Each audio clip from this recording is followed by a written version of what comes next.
Hello, Eric here. I want to talk to you about the different types of data imports that are available for you. And there's not one that is the best. There are different ones for different options. Each has its positive and its negative.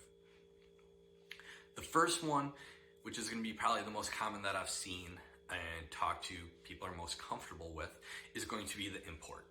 This is where you're taking a data set from like a C drive or a Z drive, your corporate drive, and you're going to grab that and embed it right into your Power BI report.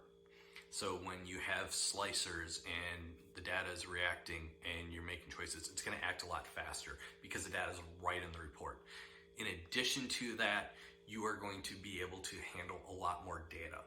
Depending on your capabilities with the Power BI that you have access to, you can get up to 10 gigs of data that you can use. So that's a lot of data that can be stored in the Power BI report.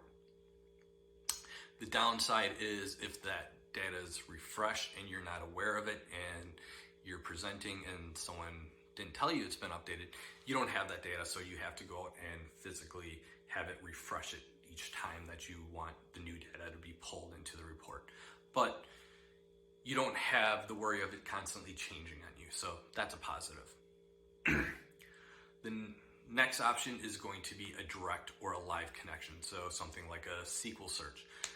This is going to be going out and grabbing the data from that source and bringing it into the Power BI report. It's not as fast of reporting. It takes a little bit of time since it's retrieving it. Then also you're limited to 1 million lines, so based on the type of business and how many lines of data you have, that can be a restriction and might not work for you.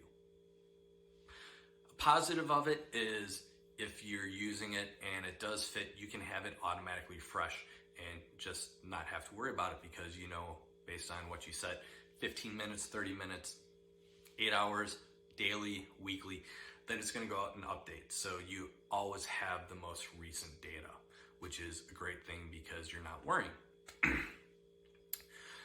The last form is going to be push, where you're using an external program and pushing the data to the program.